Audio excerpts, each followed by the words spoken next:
Hello, my name is Kelsey McCarney, and this is my Business Case for Change presentation. To get started, the organization or business that I chose for this project was Amazon, or better known as Amazon.com. And before I get into my presentation, I wanted to give you a little background of why I chose this organization. So this semester, I am also taking an Intro to Business class, and among all of the other things that we learned this semester, one thing that stuck out to me and stuck with me was when we learned about the different types of organizations across the world and their cultures and how they are operating. And the one that stuck out to me the most was called the Container Store. This is just a normal store, just like Target, Walmart, any of those stores. They have warehouses, huge warehouses where they fulfill their orders. But they also have like storefront properties where you can go in and buy any product that you wish. The thing that stuck out to me the most about this specific organization was that their culture was more of a employee first type of culture. This means that they were prioritizing the well-being, the motivation, and the happiness of their employees above everything else. And this is where Amazon came in. I believe that Amazon is lacking all of this. So let's get started. From Amazon's website, it reads, "Our vision is to be Earth's most customer-centric company. This is what unites Amazonians across teams and geographies as we are all striving to delight our customers and make their lives easier. One innovative product, service, and idea at a time." So Amazon is saying that it is entirely a customer-centered company. They put most, if not all of their efforts into making sure that their customers are satisfied with their experiences and purchases to guarantee the return of those customers to their website for all of their needs. So a little business description about Amazon. Its headquarters is located here in the United States in Seattle, Washington. Amazon is most commonly known as Amazon.com and is one of the largest online mass distributors of anything and everything you can think in the world of buying. Amazon was founded in 1995 by a guy named Jeff, and originally it was created to be an online marketplace for books. Today, Amazon sells practically everything you can imagine, and they even offer services such as credit cards. Amazon has successfully been in business for roughly 25 years, and it's still going strong. Amazon employs roughly 750,000 people globally. And from their website, as of December 31st, 2019, I found that Amazon global employees show only 42.7% women work within the company compared to 57.3% of men. The same statistic shows the different races and ethnicities within the company, with Asians at 15.4%, African Americans at 26.5%, Hispanics at 18.5%, Native Americans at 1.3%, and Caucasians at 34.7%. So the majority of Amazon employees are white Caucasians. And according to a website I found online, Amazon's approximate annual revenue for 2019 was roughly $280 billion. So that goes to show how large and successful that this company is. Due to their immense size, it can be classified as a type of hierarchy organizational structure. So what this means is it contains a direct chain of command. So basically all the decision-making the process of the decision-making start at the top with the CEO and senior management and then go down throughout the company. So they make all of the critical decisions for Amazon. So the problem that I'm going to address with Amazon, from its website, it says who we are is described as being guided by 4 principles: customer obsession rather than competitor focus, passion for invention, commitment to operational excellence, and long-term thinking. Not once did Amazon mention the well-being of their employees. Their focus is solely surrounding their customers. Due to the high demand of inventory needed to supply global customers, I believe the problem that needs to be addressed for change with Amazon is the harsh working conditions that their employees at their fulfilling centers or their warehouse centers face. Employees actually compare themselves to that of a robot. That has come from the mouths of the employees of these fulfilling centers. Due to the high demand of fulfilling orders on a daily basis, they work endless hours on their feet and have to be able to adapt to physical, demanding environments. This has resulted in some employees taking pain medicine daily, like Advil or Tylenol, just to get through a normal workday. That is not normal. You shouldn't have to pop pain pills just to get through a normal 12-hour work shift.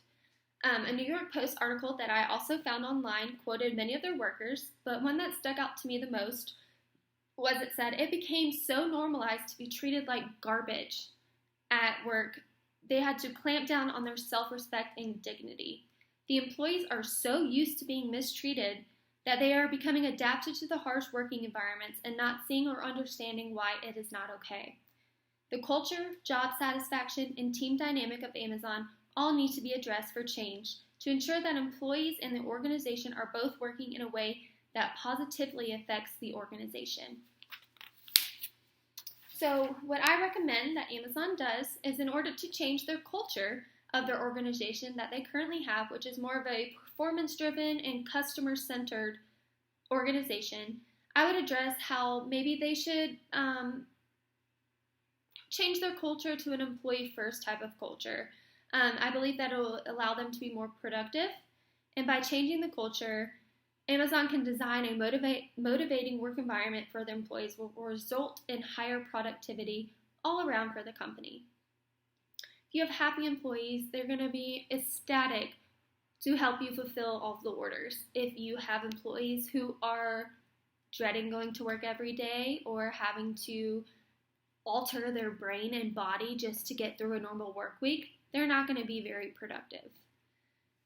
In order to change the job satisfaction of Amazon, they might need to adapt a new theory. The theory that I recommend is called the two-factor theory. This is a theory that has hygiene factors and motivating factors.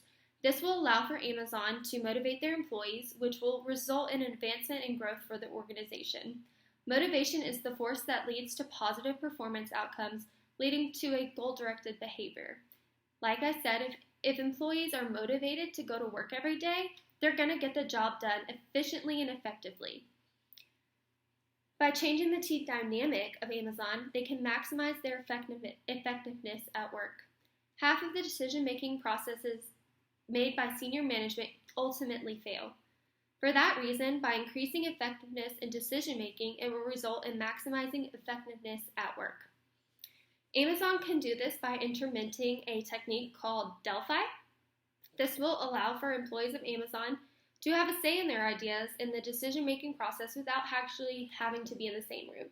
So the whole idea of this technique is you can send out like a memo or like an email, maybe a questionnaire to the employees of the company, and this allows for the employees to put their creative ideas and inputs into the decision-making process without having it being like a huge meeting and things getting chaotic.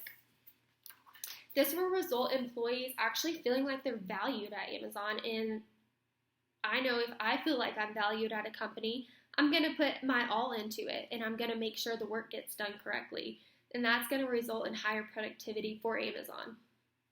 The benefits that you can expect from my recommendations is that Amazon will continue to be number one and the largest online retailer, but it will also exceed at employee satisfaction and becoming an organization known to treat their employees right. Organizations who put employees first provide an unquestionable boost in productivity, satisfaction of employees, and becoming efficient in all aspects of the company. Happy customers start with happy employees. I know if I have an order that was messed up and I call customer service and they're not nice or willing to help me, I will probably never order from that company ever again. So why should Amazon act now? Yes, Amazon is already one of the largest, most successful known organizations, and I'm sure they pay their employees well and they have benefits for their hard work and dedication. However, if harsh working conditions continue, I feel that Amazon eventually won't have employees to fulfill the never-ending orders. People don't really care about how employees are being treated as long as they get their items that they ordered. However, I believe if Amazon acts now and word gets out to the surrounding communities how Amazon is treating their employees, I believe all it will do is boost sales and profit for Amazon. People don't necessarily care how other people are being treated, but they care about it when they hear about it. So, for example, a few years ago, it might have been last year or around 2 years ago, people started coming to the conclusion that Nike used sweatshops overseas to produce their items. And I know that Nike had a lot of negative backlash from that, and people stopped buying their products. And I believe in order to make sure that this doesn't happen for Amazon, that they need to make sure that their employees are being treated correctly. And so they don't ultimately fail. Some backlash, if proper action is taken, I honestly don't believe that any negative backlash will come from these recommendations of change for Amazon. After all, they are already the most used online retailer. I don't see how improving the working conditions for the employees is going to cause them to have any negative backlash. This proposition is to better their employees, so I don't see how making a company that's already great better going to have any negative backlash. Employee-focused companies are some of the most successful companies in the world, and societies see that, and those are the companies that people want to order from. I do, however, possibly see some negative backlash from upper management or the CEO, because that's where all the money is being made. They might be resistant to change because, after all, Amazon's been successful for the past 25 years and it's still going strong, so why change something if it's not broke? However, I do believe that they would have more positive outcomes from these changes than they would negative, if any negative. So in conclusion, Amazon is Fortune 500's fifth top company on their list of top companies. They're the largest online mass distributor of all things, with its headquarters located right here in the United States in Seattle, Washington. And there's no denying the success of Amazon. They are a very successful company. And although they employ millions of employees globally, there are still some problems that need to be addressed in order to make the company number one across the board. I believe that Amazon can benefit from many changes to their organization. However, the changes that I addressed were their culture, the job satisfaction of their employees, and their team dynamic, so how their decisions are made. By addressing these issues, I believe that Amazon can jump from number 5 on the Fortune 500 list to number 1. Amazon can achieve this by not only focusing on customer satisfaction, how they currently operate, but by putting their needs of their employees above all. Yes, employees do get paid for their work, but without employees, especially for Amazon, what even is a company? Without employees, satisfied employees at that, companies can fail. The world today is evolving. Just like our bodies evolve as we get older, we have to learn how to adapt. If companies don't learn how to evolve and adapt to the never-ending changing environment of the world we live in today, they can ultimately fail. Any company can fail. I don't care if it's the number one company in the entire world with the most profits. If it is resistant to change to the way that societies view companies today, they will fail. And I believe if Amazon doesn't take proper action now, they have a chance of failing. And I know a lot of people who use Amazon and would be very upset if Amazon decided not to make these changes and ultimately fail. That is my presentation. Thank you.